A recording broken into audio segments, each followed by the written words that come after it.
Does this look like a man who should be able to say racial slurs? I'm pure white. What makes you say the N-word? Of course. Well, I just like it. Does this look like a man who suffers? This shit is, hell for me. Does this look like a man at all? Welcome to the world of the streamer Clavicular. Here lies a place of contradictions. He is a living testament to the fact that all sex is transsexual, that all beauty is macabre, that all nature is artificial, that to fear death is to fear life. In the past few months, we've seen the rise of the internet's newest jester, Clavicular, colloquially known as Clav, also known by his Christian name, Braden Peters. Have you ever seen a more appropriately named Braden? Braden is the most high-profile representative of a new cultural movement known as Looksmaxxing. According to Braden's definition of the term, Looksmaxxing is the furthest extent that you could take self-improvement. Looksmaxxing is a form of extreme self-improvement that involves some of the usual things that people do to self-improve, like working out, dieting, fashion, but Looksmaxxers take looks to the max. Cosmetic surgery, untested pharmaceuticals, amphetamines, anabolic steroids, bone smashing, which, yes, of course I'll elaborate. Bone smashing is the use of a blunt object to lightly tap one's face, creating microfractures that, in theory, create a chiseled facial structure. Is there peer-reviewed evidence for this practice? No, of course not. Did Da Vinci need to peer-review the Mona Lisa? Did Michelangelo need to hold a randomized control trial for David? Braden's art, his life project, is in maximizing his body. You can learn about his approach by signing up for his course, The Clavicular System. My name is Braden Peters, also known as Clavicular, and I've spent years mastering the science of male aesthetics. This is where something called LARPing comes in. Oh, fuck. I'm talking about completely restructuring your facial aesthetics using pharmacology, extreme methods, So we're basically gonna lie to the girls that we own our own company. and protocols people are too scared to even ask about. There, he'll teach you how to ascend, which he defines as becoming a better looking version of yourself, maximizing any aesthetic metric. But far from being just another subculture that obsessively chases autistic metrics, Looksmaxxing is also the product of lingering cultural mores. Looksmaxxing originated on incel message boards in the 2010s, where incel is short for involuntary celibate, or in other words, sexually isolated and socially outcast young men. Beyond its connections to incel culture, Looksmaxxing became a culture of its own, complete with an original vernacular. The most sacred of these Looksmaxxing terms is the Mog. To Mog is the goal, the telos of the Looksmaxxer. Mogging is essentially just, outperforming them, looking better than them, and just sort of dominating, right? It came from something called AMOG, which was alpha male of the group, then it was shortened to just Mog. To Mog is to assert one's superiority over others, to achieve the attention and acclaim that young male Looksmaxxers believe has been wrongly denied to them. Far from being a community building towards a positive collective struggle, the Looksmaxxers are a group of atomized individuals, a generation of downwardly mobile dudes with antisocial tendencies. The community and Braden himself have deep ties to extremist incel communities and right-wing politics, a connection that Braden has continuously tried to deny. Why do people attribute Looksmaxxing to be right-wing? They just don't know what it is, man. Yeah. But it's not necessarily political at all. It's just it's self-improvement. In fact, Braden denies having any political orientation at all. But yeah, I'm not political at all. It's just a waste of time to devote yourself to any political movement. It's like you could be doing any Looksmax instead of gesturing on politics. He's baffled, even, at the mere insinuation of being associated with something as stupid and jester as politics. They want to figure out which political camp I'm a part of so desperately. Politics or jester, it's not something that I want to involve myself in. So the fact that that's become a political phenomenon just really doesn't make sense to me at all. Yet, watch his streams, and one can easily glean the makings of a right-wing ideology. Here are just a few of Braden's views. 1. Authoritarianism and Trumpism. You support Trump or no? Yeah. Our major cities are disgusting. The crime rate is extremely high. We need the military in pretty much every single major city. 2.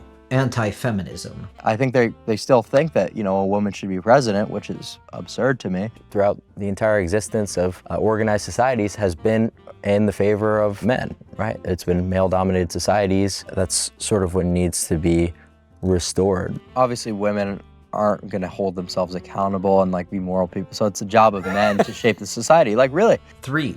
Traditionalism. I would discourage a lot of what passes for modern liberty. Oh, no, absolutely. I don't think that the modern world is one that I like to live in at all. I think in an ideal world, if people actually, stayed true to what Christianity was meant to be, it would mog. 4. Black pill accelerationism. Well, I'm personally an accelerationist, but I hope that we can accelerate to the point where we could, start to rebuild the society and the dating market, because it's only going to slip further and further. People are picking up on the accelerationist movement that I kind of am pushing a little bit. 5. Eugenics and racism. What about on eugenics? Would you try to deliberately have a maxed out stats Yes. baby? Yes. Would you date out of my control? Out of your race? No, I don't think so. I don't. Definitely not. There's really not a lot of commonality between me and people and women outside my race. These cultures don't mix. It's a culture thing, man. Yet, despite all of this, we as a society have seemingly accepted him as a quirky troll. Sure, edgy, but just palatable enough for major brands and the general public. And it's working. Is he just a harmless little edgelord? Well, according to Braden himself, he sees himself as basically on par with white nationalist Nick Fuentes. I don't think we really disagree on that much, by the way. I don't know if that hurts you for me to say that. No, dude. I literally don't give a... And I pretty much said everything that you have, but I still get brand deals. Would you vote for Nick Fuentes to become president? I think so.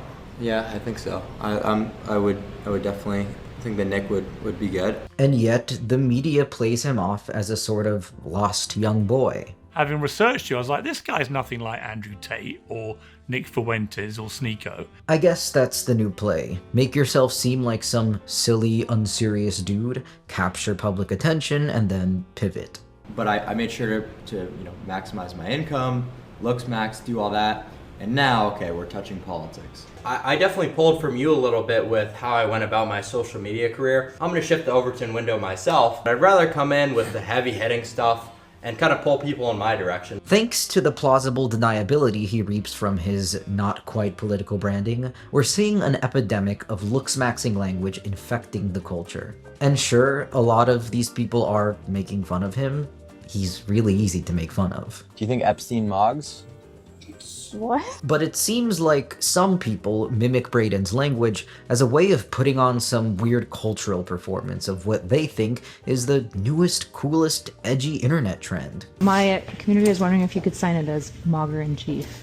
Mogger? It's very cuckmaxed. I might argue that I'm mogging you right now. Okay. In branding himself as an unserious jester, Braden has made himself nearly invincible to political critique.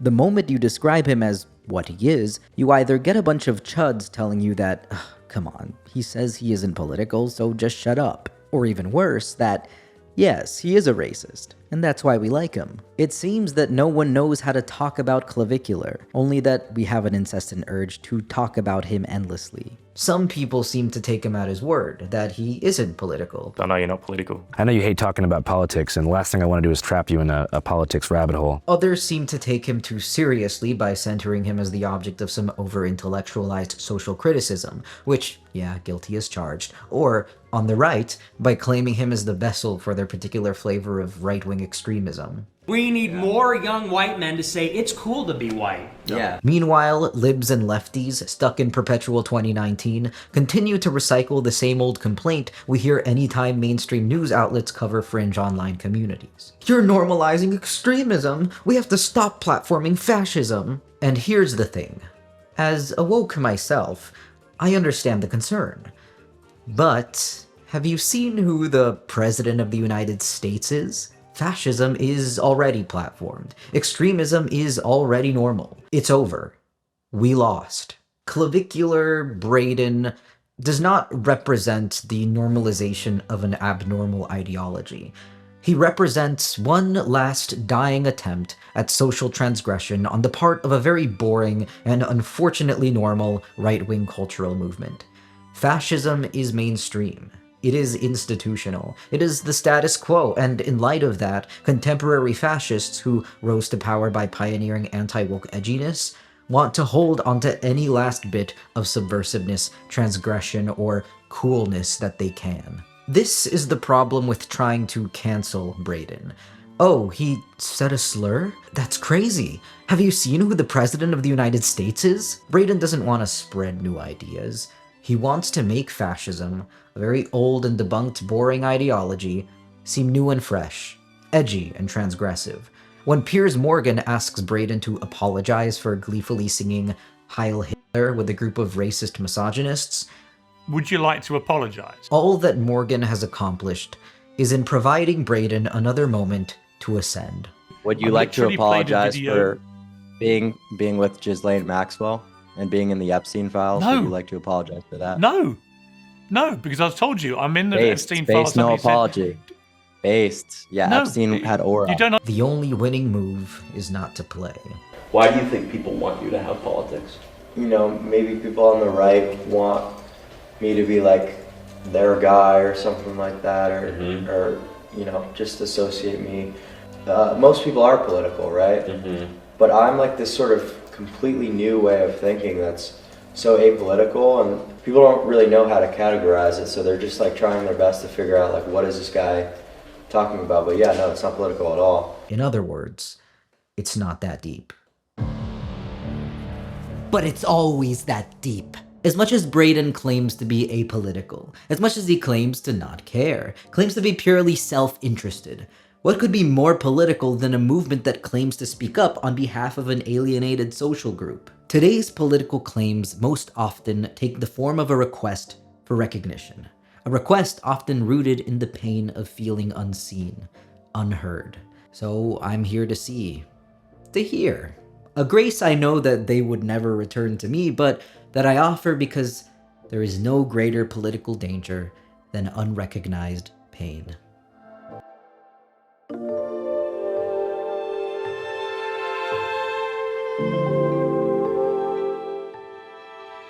The nuclear family.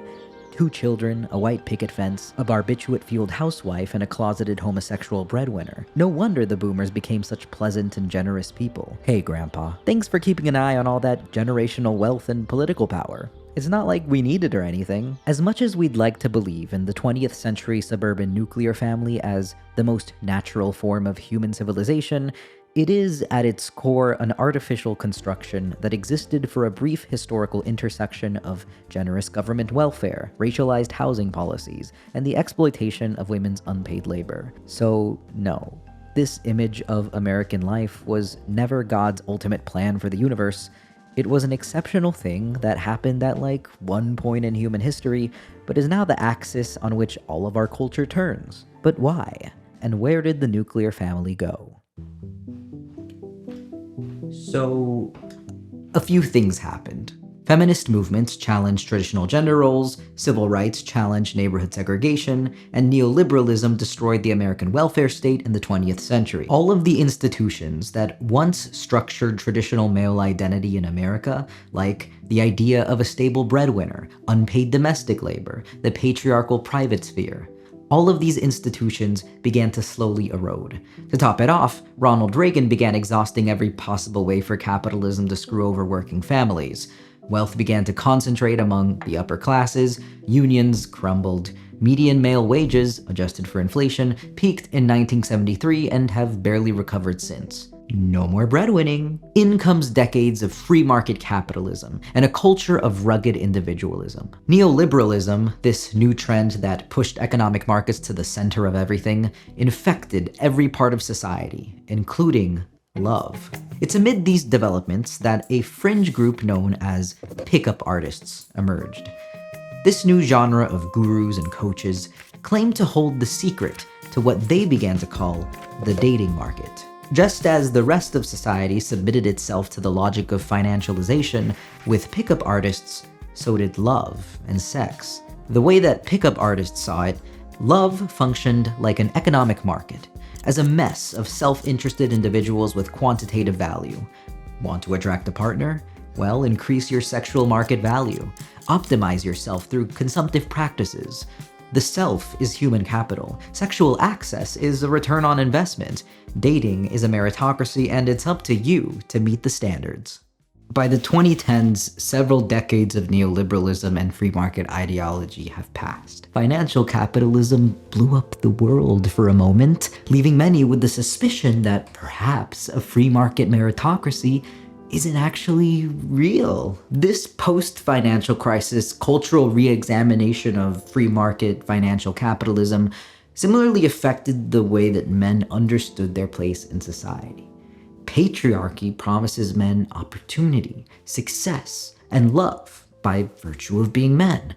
On the other hand, neoliberalism has consolidated power and resources at the top. Yet, for many men, patriarchy, the promise of domination, remains a deeply ingrained desire. This gives rise to a social antagonism in the form of men who long for patriarchal dominance, but whom society labels as outcasts for reasons related to neurodivergence, poverty, mental illness, or, well, unattractiveness. Thus, we get the rise of incels, young men who don't fit into traditional patriarchy, who correctly identify that the meritocratic promise of a neoliberal patriarchy is fraudulent, but whose entire self-concept still depends on that promise. And rather than do stupid shit like egalitarian social change, incels instead aim at an easy target, the only people whom their patriarchal attachments allow them to openly resent.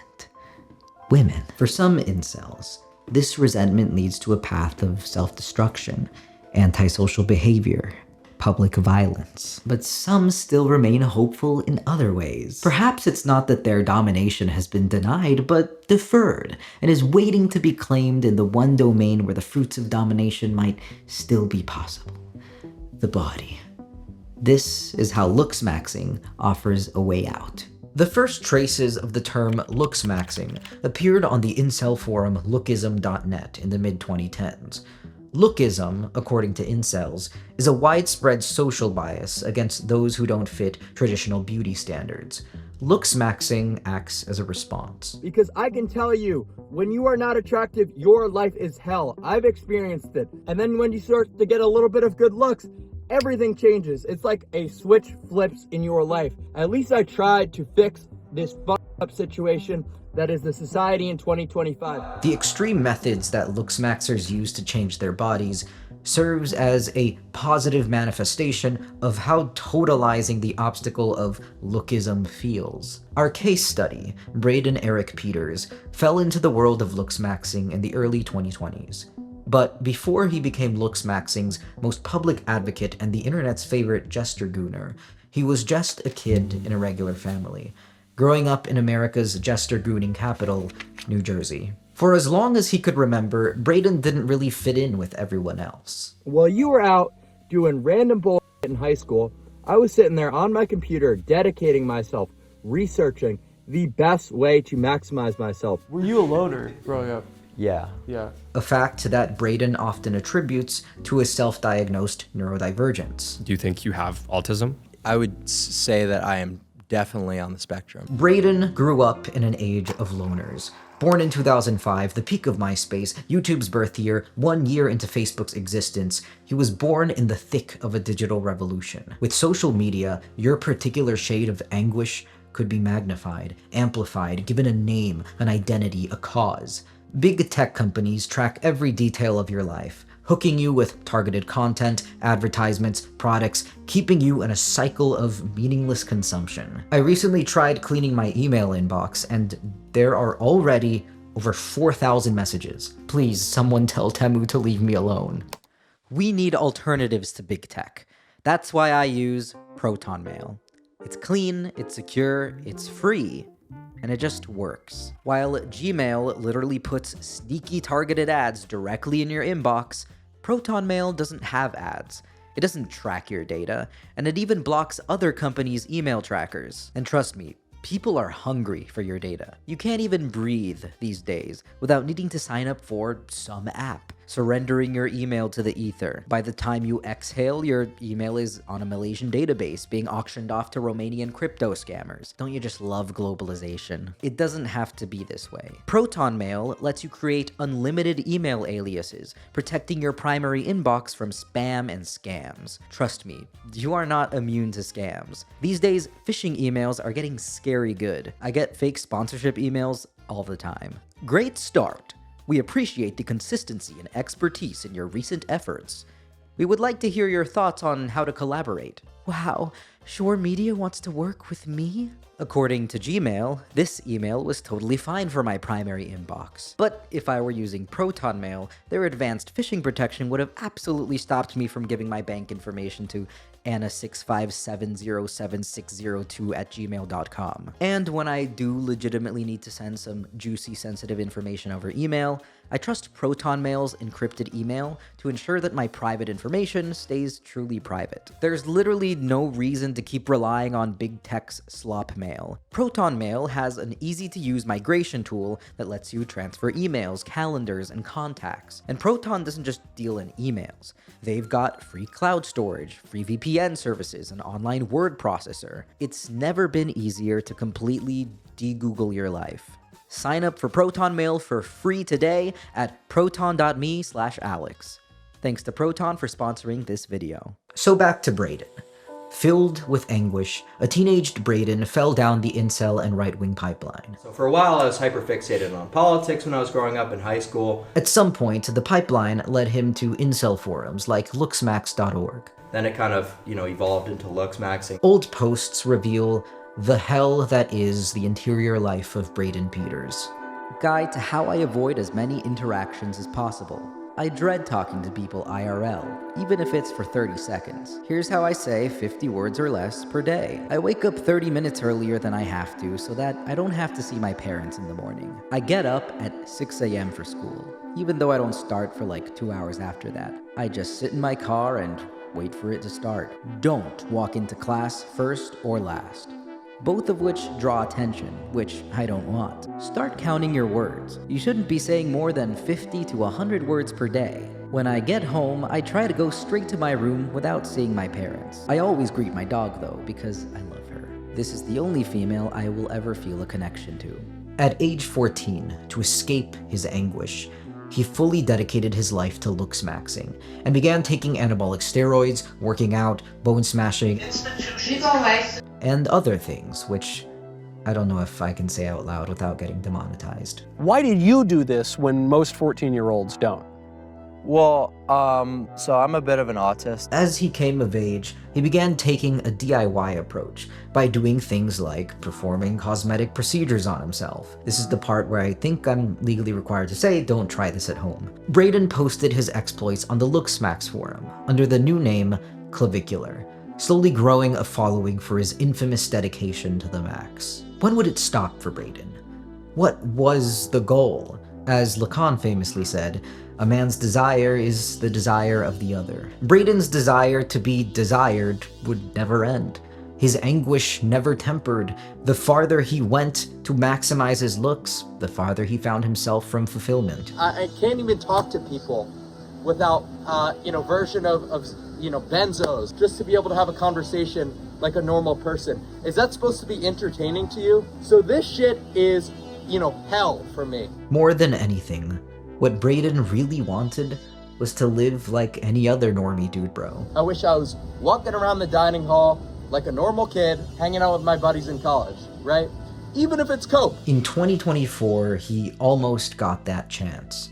After years of Looksmaxxing, he finally reached an age where he was about to start college. His goal was to present himself as neurotypical as possible, or in his words, neurotypical max. In clinical terms, some might recognize this strategy as high-masking autism. So it's all these kind of factors that are really going to throw people off when it comes to are you autistic or are you normal, right? So you have to be practicing this. Braden's version of this involves mimicking the mannerisms, vocal patterns, and exact phrases of fictional characters, avoiding one-on-one connections, and making sure his stolen jokes were delivered as neurotypically as they possibly could be. Upon his perfection of neurotypical maxing, Braden later proposed the sociopath pill. Take the sociopath pill instead. If you are a high-functioning sociopath, it's easy to appear neurotypical. I applied this recently to improve upon my Instagram feed. If you didn't know me, you would assume someone took a candid picture of me, leisurely painting in my free time. But the reality of the picture is that it's a camera on a tripod taking pics of me frauding art that isn't mine. But no girl on online dating will know. Why live your life when you can turn it into the greatest social experiment known to man? Finally, in 2024, Braden began his freshman year at a small Christian college in Connecticut. How much more normie could one get? But it would never happen for Braden. Only a few weeks into the semester, online followers of Braden's work reported him to his university for illegal steroid use. Braden's school gave him a choice: stop using illegal substances or face expulsion.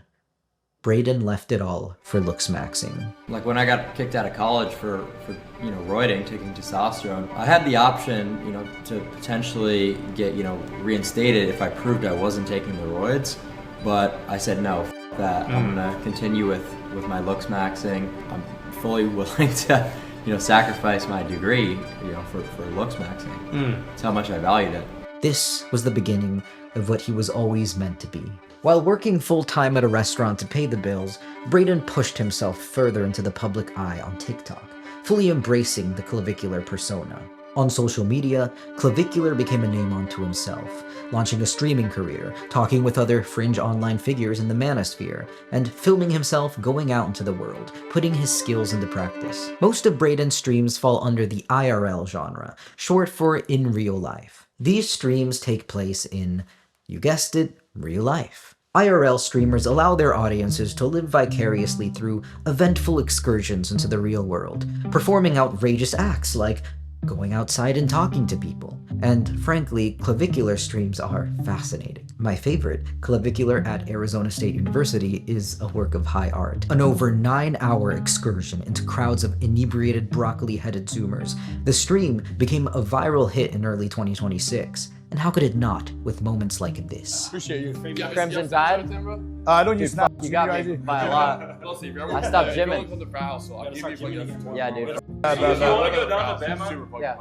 I know, right?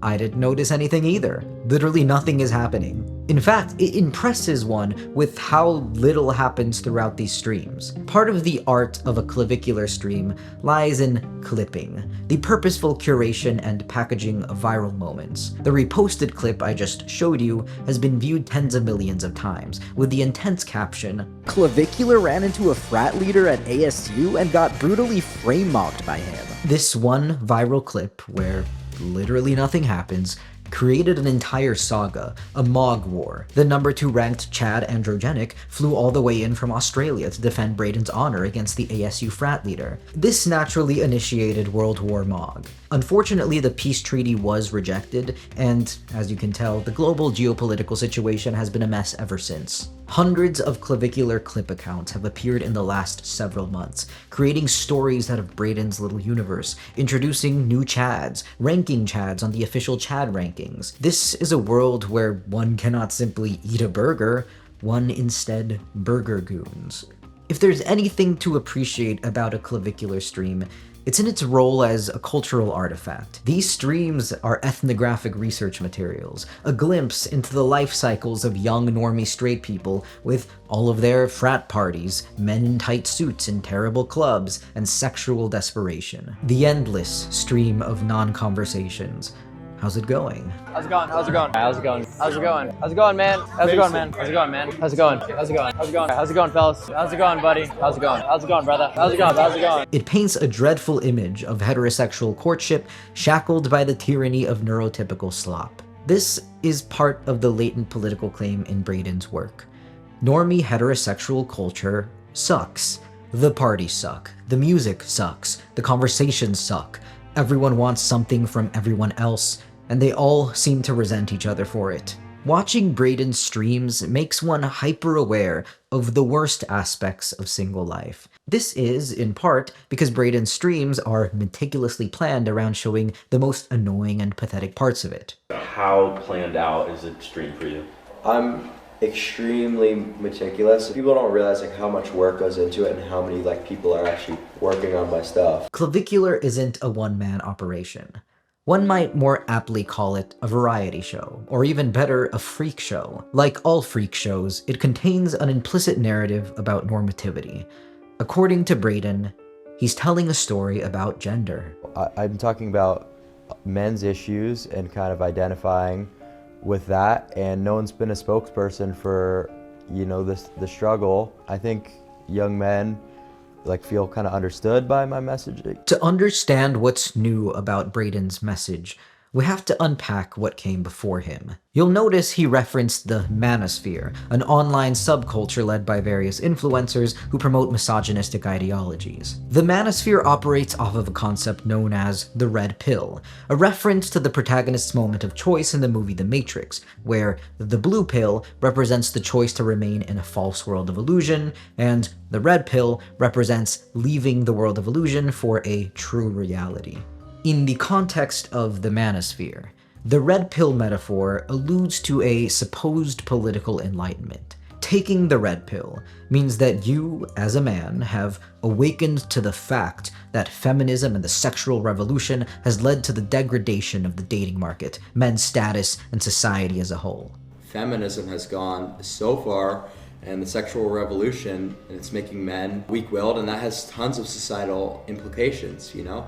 That doesn't allow a country to be strong. If you've got a wife walking all over her husband, you expect to have a country that's functioning? In reality, this is obviously just a cope that misogynistic men use to explain why they aren't successful with women, including Braden.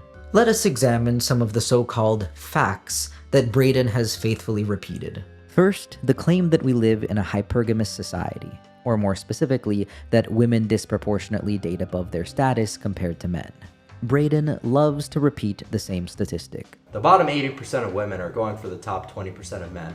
The bottom 80% of women are going for the top 20% of men. The bottom 80% of women are going for the top 20% of men, essentially. Which isn't true. The source for that claim is some guy's blog post, and it was based on tiny dating app samples. Time and time again, studies show that both men and women tend to partner with people of a similar level of attractiveness and socioeconomic status. Braden's mind has been so incredibly warped by incel and red pill culture that he's come to believe fantastically unrealistic narratives about the life of the average woman. You've got girls being like flown out by like Shaquille O'Neal. Your average hot girl in a small town like could be getting flown out by like Shaquille O'Neal. After watching Braden's streams, it becomes clear that he just doesn't view women as humans with interiority or thoughts, or really humans at all. No woman has a political ideology that she's actually going to stand by, right? Because they have no backbone, they have no spine with any of their opinions. So is it really a mystery as to why he's had trouble with women in the past? I don't know where I'm going wrong. You think I want to talk about your fucking hobbies? I want to get in your fucking pants, goddammit. This is part of what's frustrating about men who turn to incel ideology. Of course, women aren't going to want to date someone who doesn't view them as a human being, but according to Braden and his manosphere friends, the problem isn't their open and unabashed hatred of women. Feminism is the villain that's pushing men and women apart. So with how bad things are with like the sexual revolution, there's never been like less relatability between the genders. So we see what the red pill is really about. However, the red pill doesn't really provide any guidance. It names the enemy, but it doesn't necessarily name the solution. To put it charitably, it's less of a form of activism and more of a mode of social analysis. Those who've been, as they say, red-pilled can go down a variety of paths. One could go down the route of the more entrepreneurial manosphere types, chasing money, status, aesthetics, and mindless affairs. There's also the traditional route, joining some brand of fascism or Christian nationalism and hoping you find a partner with similar values. Where does Braden fall? Braden advocates for what he calls the black pill. a fatalist disposition, albeit with Braden's own little twist. Spreading the black pill, it really is the best way to help like the young man. At the individual level, the black pill argues that there is no hope, that there are power structures like attractiveness, wealth, status, feminism, that exist beyond your control, but that operate all around you. It's based on real world data that shows looks are extremely important in the workplace, looks are extremely important in dating. Braden's version of the black pill argues that you cannot change these structures. You can only change yourself. You might as well adapt to the times instead of just like, you know, doing all these copes like political activism. What if you were to dedicate all that time to bone smashing? According to Braden, the dating market is so unsalvageable that he literally believes that society will and should collapse. It is going to collapse very soon, whether it be from racial conflict or dating, but I think the dating market is what's going to do it in. I think that collapse is sort of necessary to sort of rebuild. And he believes that, in response, young men should reject society and focus on their own ascension. It might sound like a selfish position to take, but it's blackpilling, self-improvement to the max. So I'm not going to have to, go and join a populist movement where I could be doing a million things that are going to elevate myself. As much as Braden denies having a political affiliation, the black pill is undeniably a political statement. Think of what the black pill is saying, that there exists some marginalized group of people oppressed by the looming structure of society. If that's not a political statement, then what is? Alongside the many right-wingers who have read their political project onto Braden, Nick Fuentes wrote this. People keep saying it's homosexual to glaze Clav, but those same people understate his significance. This is not a flash in the pan, this is psychologically affecting everybody. It has not only mainstreamed lookism and brought it to the fore of mainstream consciousness, but represents a new development in the discourse surrounding hypergamy and how men respond to it. And frankly, there's a kernel of truth there.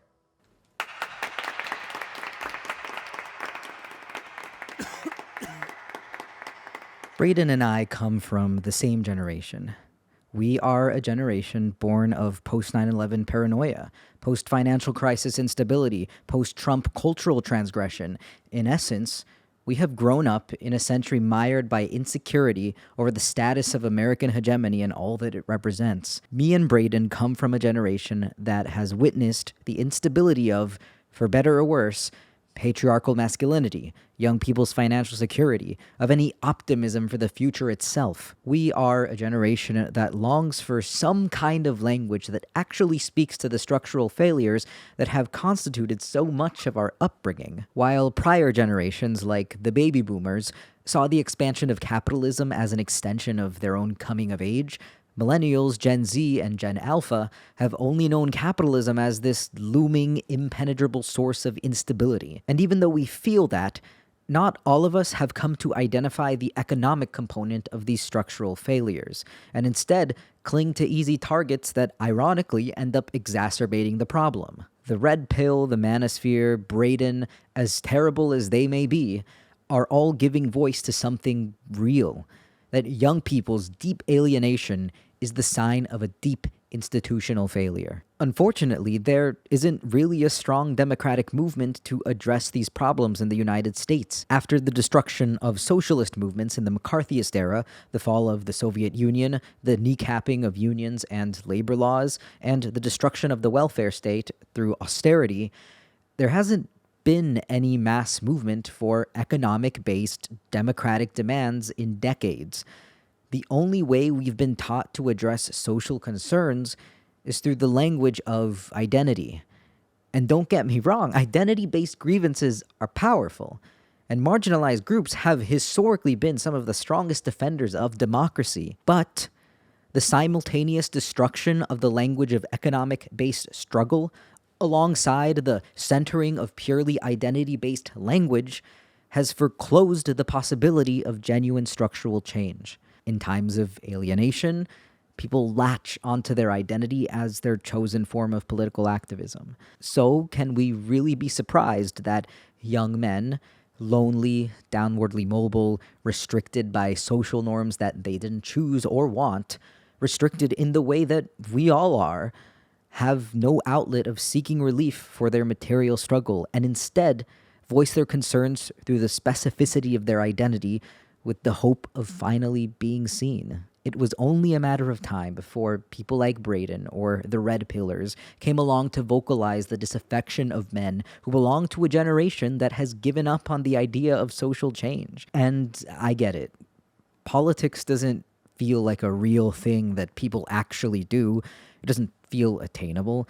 It feels like an abstraction controlled by people multiple generations older than us, older than our parents. And I know I look 12, but I'm 25. My prefrontal cortex is rock hard. I shouldn't feel this way. A few generations ago, I would have been sent to war by now, which, yeah, I'm glad we're not doing that anymore for now. But does anyone else know why everything still feels so hard, so uncertain, on the precipice of collapse? No? Well, then maybe it's just me. And that's the thing. It's easier to believe that our lives suck because of our recessed maxillas, our negative canthal tilt, our laughably small palpebral fissure length,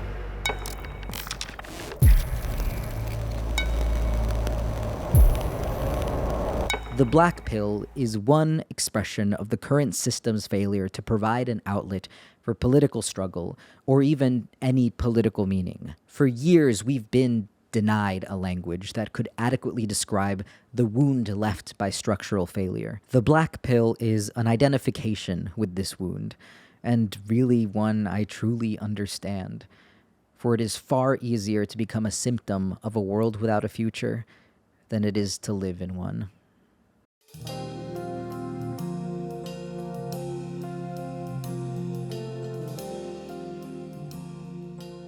To what aim must looks be maxed? Braden claims to have access to some objective measure of beauty. When you actually know the objective measurements, it doesn't become about sexual attraction, it's about mathematics. Well, where do these measures come from? A lot of it is, attractiveness surveys, scientists determining what is the most ideal measurement.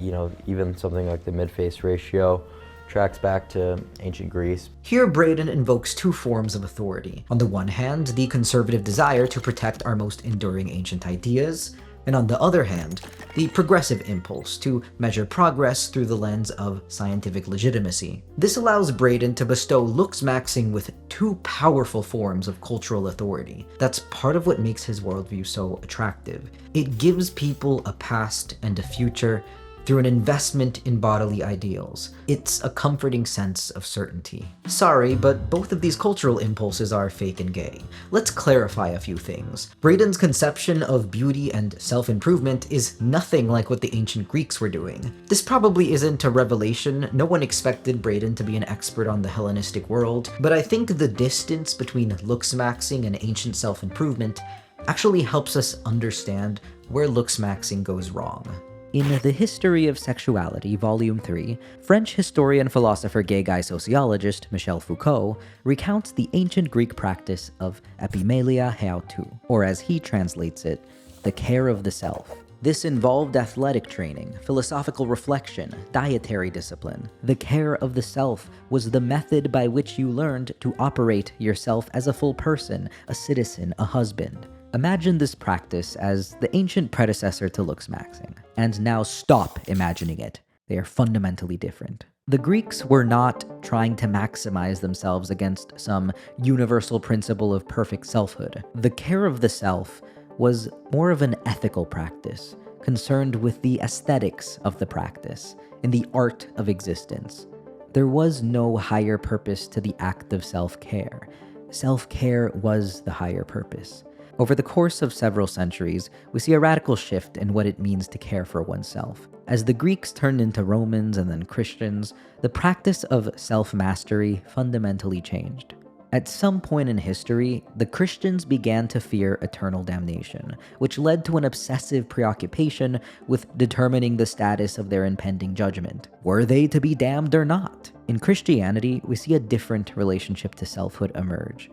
where the self was no longer the site of creation or self-construction, but instead the site of knowledge. The self becomes this object that is to be understood, read, and interpreted. The self transformed from an object of aesthetic practice to an object of self-knowledge. Ever since then, we've been left with the Christian idea of self-knowledge, but in a modern form. While in modernity we don't care about what God thinks anymore, we as a society now care what governments think.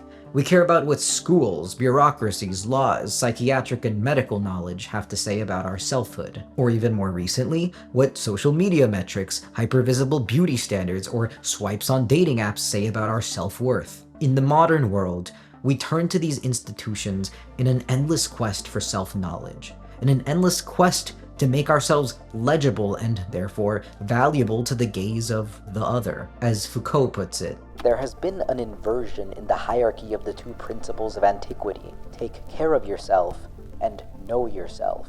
In Greco-Roman culture, knowledge of oneself appeared as the consequence of the care of the self.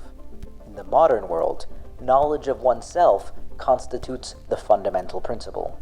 The Greek mode of self-care was a style of existence evaluated through beauty and intensity rather than the one we see today, where self-identity always has to be linked to some truth value or conformity to a norm. We see this modern concept in the way that people talk to Braden. Over and over again, interviewers press him to reveal some hidden ethic, some concealed truth that surely underlies his practice.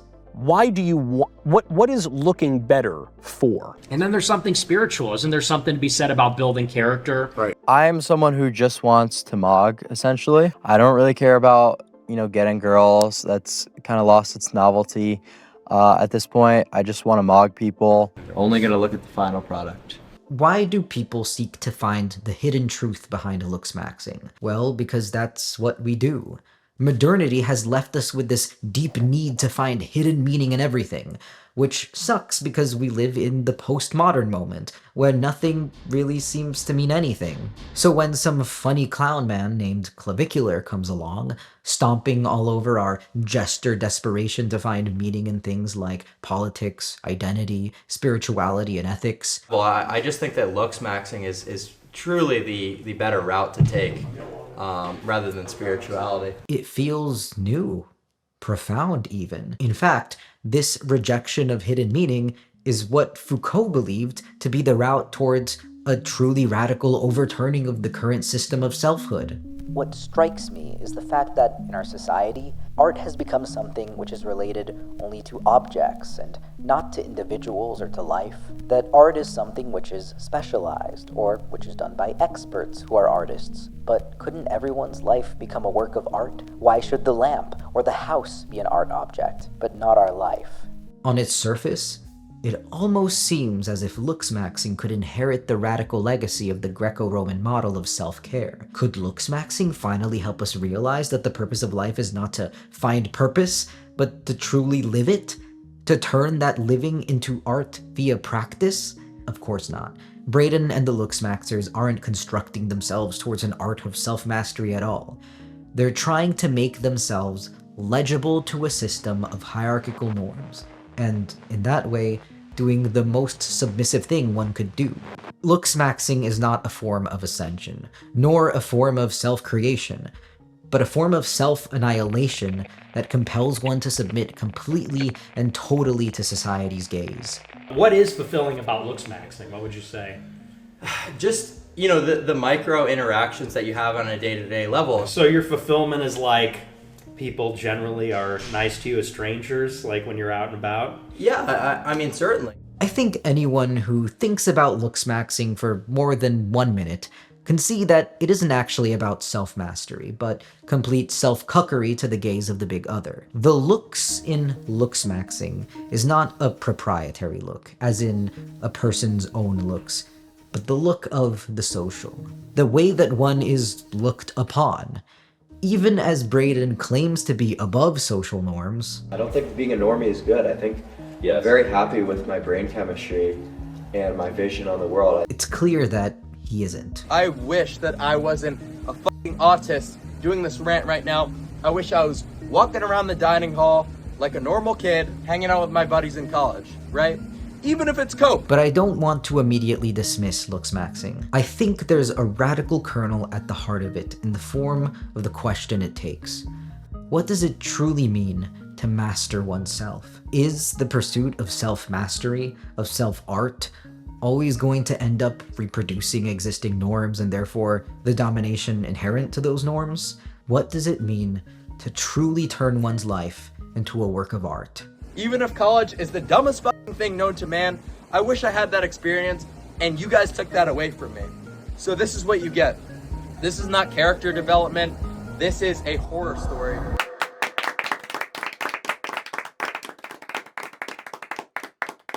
Of Braden's many tortured comments, none are more amusing than him comparing himself to transgender people. What I do is the opposite of like transgenders. So it's like they're like male to female and I'd be doing like male to male. What at first seems to be a funny passing comment actually contains the most radical claim within the Looksmaxxing enterprise. It's interesting when you talk about the concept of gender-affirming care, because you're essentially trying to look more like some vision of a man in your head. I mean, it's not... Yeah, like dimorphism maxing, for sure, yeah. The Clavicular Project is one of the greatest experiments ever conducted in the history of human sexual dimorphism. World War II fundamentally transformed the productive power of the United States. As it happens, the country's total dedication to mass destruction required the building of mass research power, industrial power, all held together by an overarching social goal: fighting Nazis. But after World War II, with the Nazis mostly fought, we see the sudden loss of this very powerful existential collective goal. So what was society to do? The United States had spent the last few years investing in factories, research funding, and now it suddenly had at its disposal a giant mass of highly motivated, able-bodied young adults ready to start building society or whatever. So where was the New World hegemon to put all of its resources? Well, the massive expansion of its post-war economy by funding the prosperity of the American consumer. And Israel. Mid-century America became the world's largest experiment in the production and reproduction of consumer desire. Advertising, television, luxuries, appliances, beauty, identity, lust, libido, trinkets, knickknacks, thingamajigs, doohickeys, gizmos, gadgets. American culture became the arena for a new type of consumer selfhood on a scale that had never been seen before. After the US had invested billions of dollars into the production of mass death, it soon found itself with the power to invest billions into the production of everyday life, of desire, the private sphere, of sex and sexuality. After the war, the United States invested more money into the study of sex and sexuality than any other country in history.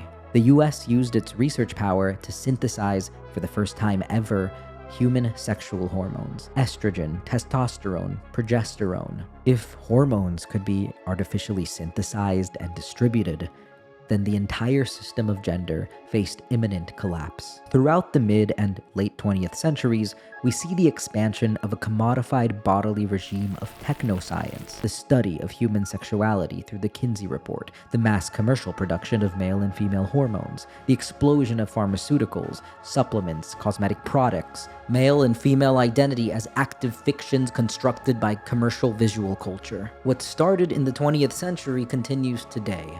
We live in a system of inward bodily manipulation, of society entering the body itself, hijacking the body, becoming one with the body. We live in a market that directly targets our molecular structure. Every day we see new supplements, surgeries, hormones, algorithms, diets, and experiments in human biology marketed for mass commercial use.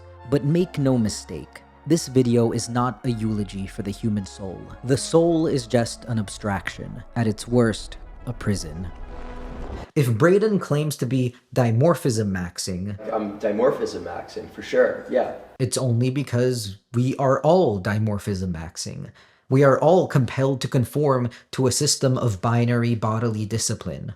That's part of what makes Braden's ideas seem radical. He portrays Looksmaxxing as a way of escaping the current regime of endocrinological control.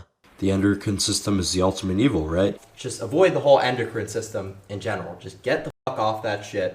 The world is hungry for an escape from a system that, against our will, shapes us in its image, that tries to tell us what to be. But the problem with Braden's framework is in the way he relates his mode of activism to nature. In this clown world, you touch a receipt at Walmart and suddenly you're touching, xenoestrogens and phytoestrogens and all this different stuff, like brutalizing your natural hormones. He frames the system of endocrinological control as a disruption to our natural state. I don't like the endocrine system, which is like your natural testosterone production, because just in a modern society, there are so many things that are meant to disrupt this process. While Braden correctly vocalizes how totalizing it feels for us to have to submit our self-concept to the whims of a profit-oriented society, he doesn't get to the core of why the current system isn't working. He argues that one should remove oneself from modern disruptions in favor of optimizing one's true nature. Just get off the entire thing and use exogenous hormones. But there's a better and more radical claim, that there is no nature, that there is nothing to max. The system is unethical not because it disrupts our nature, but because the system has naturalized itself. The system falsely presents algorithms, addicting foods, and sexual pharmaceuticals as extensions of our natural desires. In reality, no desire is natural. All selfhood is constructed. Does this sound like nihilistic moral relativism? No! For to construct any ethical system, we must first understand how we have been constructed. We live in a time when liberal capitalism faces existential challenges from illiberal and fascist movements. I see Braden as one of two possible fascist responses to the question of the body in liberal modernity. The first possible fascist impulse is to argue that liberal societies alienate us from our true natures, and that we should return to a time before modernity, before technology, food processing, or hormonal intervention. This is where a movement like Make America Healthy Again comes from. Maha advocates for eating unprocessed foods, living a natural lifestyle, slurping up raw milk and raw honey, all in the name of returning to a fantasy of the natural human body as untouched by degenerate modernity. Human life as white Jesus intended it, a time before immigrants or gays or civil rights. This is, of course, a fantasy. The second possible fascist impulse is something like Braden's. Notice how he places himself in contrast to Maha. So people will say, oh, well, you have to go back before the time of all these processing ingredients so that you don't have to use all these peptides. Or you could just embrace the fact that people are trying to fuck with us in many different ways, in terms of our hormones, in terms of our health. Eat the sludge that they put in front of you, and then use the peptides to make sure shit doesn't go south. Braden proposes that instead, we should accelerate technological progress in the name of perfecting human nature. In this way, he shares a history with the fascist Italian futurists or the eugenicists of the 20th century progressive era. Technological progress towards an image of societal perfection, opposed to Maha and other pastoral forms of fascism which argue that technology corrupts human nature. Braden belongs to a group that sees technology as a means by which to optimize human nature. Both represent the fascist undercurrent of our economic system. The idea that we must seek the truth about our human nature. The idea that a harmonious society awaits those who reach their destinies through consumption, whether it be through raw milk or peptides. Clavicular cannot escape the endocrinological system because he is doing exactly what it wants. Today's system of control takes its form in the exact image of someone like Braden. It is a much messier and much more exploded form, in the form of someone whose desires have been completely hijacked by an algorithm, who repudiates institutions in favor of the personal private consumption of pharmaceuticals from far-off places. He is a living biofiction. He is the future, the ultimate subject of the pharmacopornographic era, a person in which the distinction between natural and artificial no longer operates. So if this fascist promise of liberation from systems of sexual control is truly false, then what would true liberation look like? Well, it wouldn't look like liberation at all. There is no nature to liberate. There is no true self to discover. The art of existence lies in the construction of a life fully lived. Braden began taking male hormones at age 14. Today, he can no longer naturally produce male sex hormones. So you're not producing any testosterone naturally? No. In that vein, Braden and I have a lot in common. I can't produce male hormones naturally either. For most of my life, I lived as a girl until age 15 when I started male maxing full-time. At age 17, I began taking testosterone, a hormone I've been taking ever since and which I'll probably take the rest of my life. It's likely that Braden will too. Well, you're not going to be able to produce testosterone naturally. It's like, well, I'm never going to do that again. I'm never going to stop. At one point, young Braden discovered, as many trans people do, as I did, that to truly maximize the effects of endogenous hormones, it's best to start taking them in adolescence. Especially during puberty, right? So this is going to be the time where it's most important for people to optimize sort of their growth mechanisms and their growth pathways. That's like the right-wing version of the transgender argument. And what you're saying is, well, I had to take all these exogenous hormones when I was 14 so that I could look like the most giga-chad version of my own sex. Right. Yeah, no, of course. So it's the exact opposite. And you'll hear a lot of criticism for like the stuff that I talk about from the left, which is quite ironic. So I'm glad you brought that up. Braden, like many trans people, has spent much of his life fighting against what people call human nature or biological destiny. They're giving transgender individuals testosterone every single day, like when they're 10 years old. That's not even a political statement.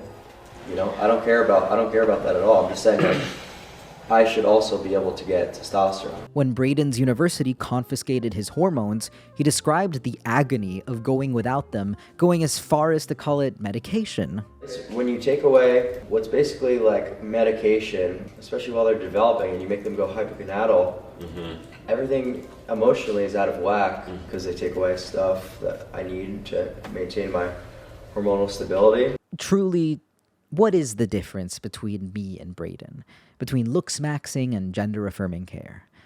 I'll tell you. Clavicular lives for Looksmaxxing. He lives for bone-smashing, mogging, ascending. Clavicular lives for nothing else. But trans people don't live to transition. They transition to live. But let us heed the warning that is clavicular. The need for recognition, the need to constitute oneself through the gaze of the other. These are the attachments that sustain the world economy, that sustain the regimes of pleasure and bodily discipline that constrain our life.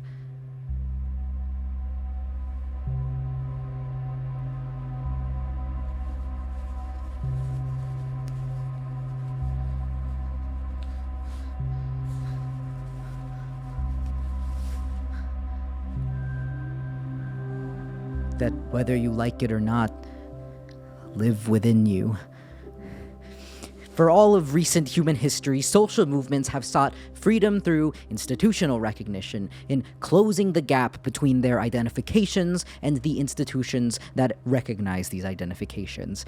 But what if freedom lies precisely in that gap? What if the substance of freedom is not found in inclusion, but in the ways that humans throughout time have navigated that gap? The negativity in their souls, the differences that make them who they are. Why do people become fascists? Because it feels good.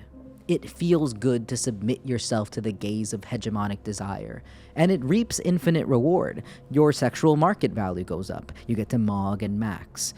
But true freedom never feels good. True freedom is always experienced as necessity, as duty. When I transitioned, sure, there were moments when it felt good, euphoric even, but above all, it felt necessary. It was simply what I needed to do to live a livable life. That is the aesthetics of existence. It was through the process of transition that I constructed a truer, more honest self. Perhaps clavicular has provided us with a much-needed moment of reflection in the ways that the current system isn't working, and the ways it makes us work for it. We too often fear the artificial, but there's no need to fear the artificial. Fear only the nature that it claims to enhance. There's nothing wrong with social constructs, only the ethical dangers that might arise in constructing them.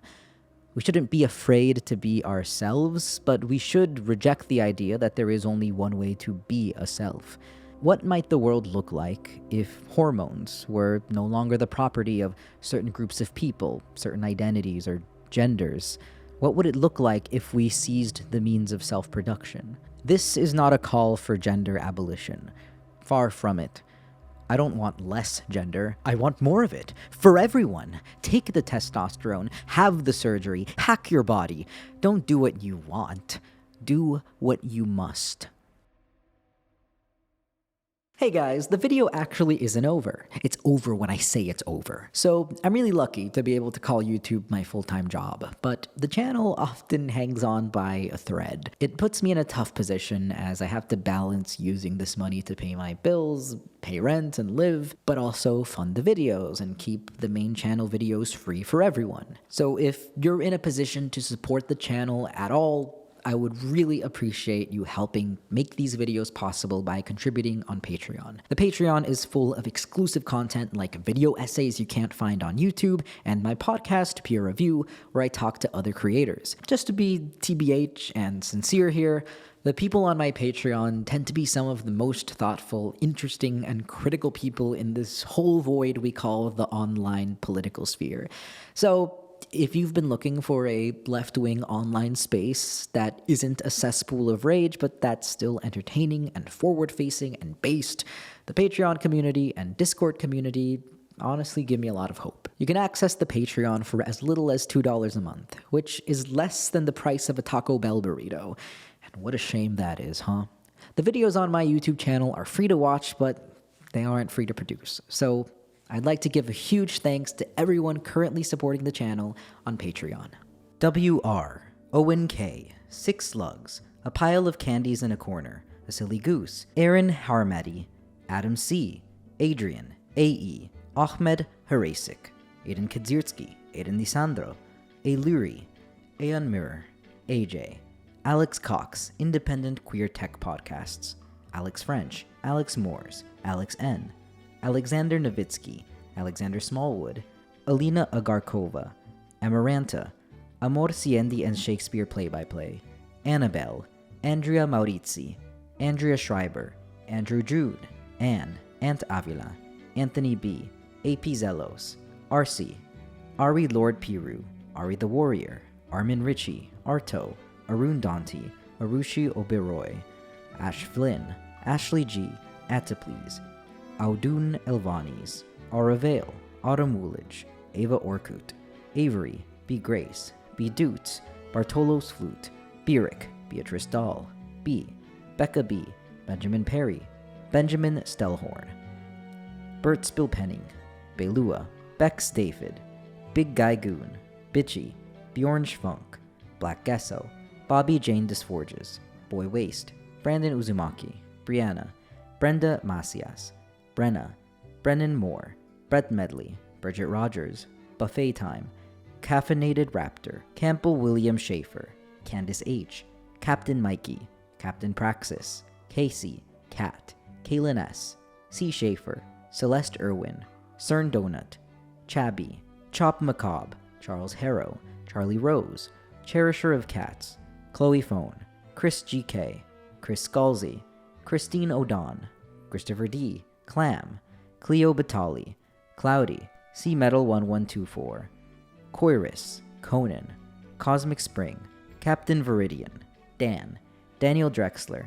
Daniel Martins, Daniel Torma, Kidney, Daniela de Leon, David B, David Erasmus McDonald, David Frank, December Vesalius, Deco T, Derek, Derek Dolezal, Destence, Dimitri Job, DJ, Dominic, Don Hopkins, Dorothy Spencer Gale, Dr. Skull Duggery, Drainix, Dropout Ninja, Dustin Rubin, EO, Egan Blake, Eleanor of Aquitaine, Elena Banana, Eli, Elaine Hauser, Elise Caroline, Elliot Wilder Joy, Emile, Emily Oasis, Emma H, Emmy Murphy, Epitrope, Eric Hitchcock, Eric Junholm, Aaron Belle de Art, Ermine, Esther Jones, Evan Bloom, Eyes of a Tragedy, Faye Kingit, Finn, Fish, 5 Raccoons in a Trench Coat, Floor Van Balen, Flip, Fosberg, Fox, Francois Denoy, Gabby D'Amico, Gabriela Zurita, Gabrielle Stitchway, Gabs, Gamer Mostrel,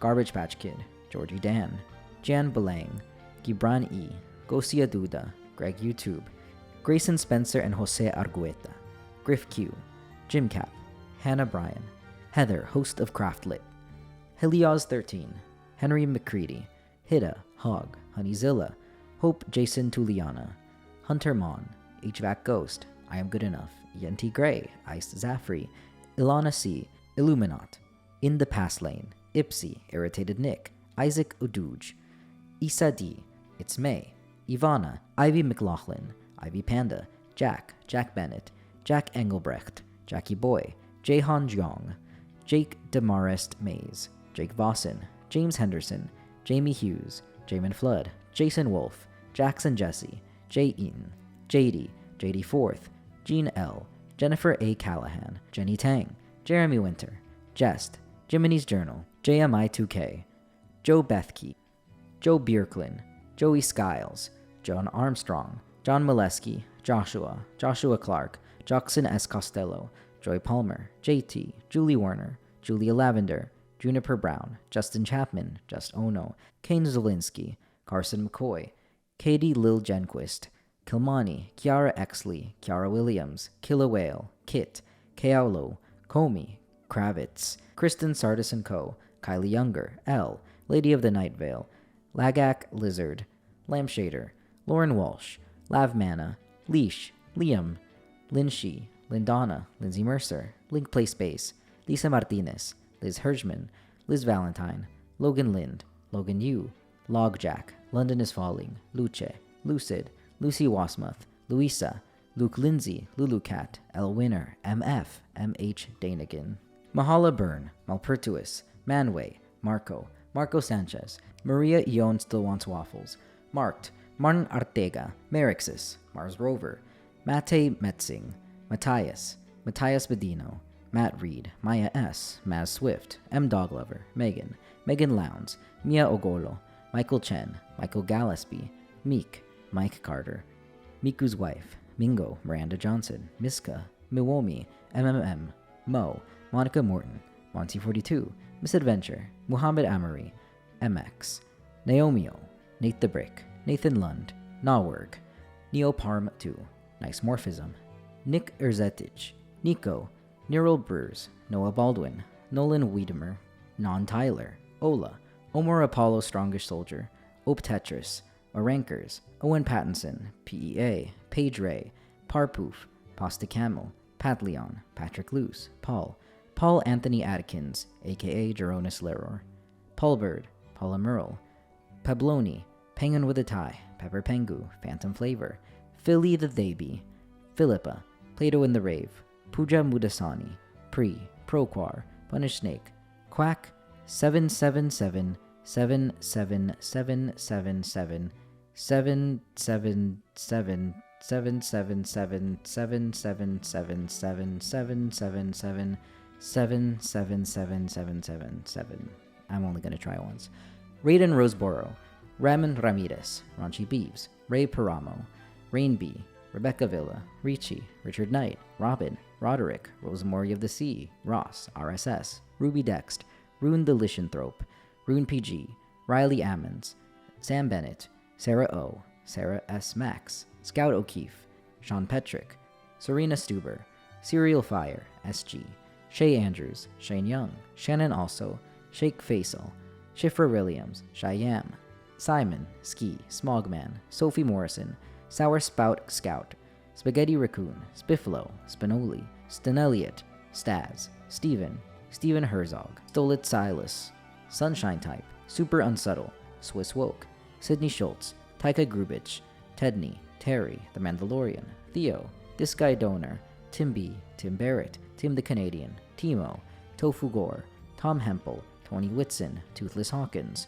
Trancy Kong, Tsuki Shinjuki, Twila27, Tiger Lemieux, Tyler Amaker, Tyler Edwards, Guardito, Unreal Incident, V Corbe, Valen Anthos, Valued Customers, Via Confritos, Victory, Vince, Vincent Hollander, Vincent Plord, Violet Batwings, Vivid Disciple, Vivki, Vlad Safronov, Wad Al Saidi, Warcrime Jim, Wainoa, Will Ashley, Winter Holiday, Yaki McGoobersnatch, Yolaine, Yona, Yori, Yordis the Tortoise, Z, Zach Paris, Zanwit, Zeddy Scouse, Zoe V.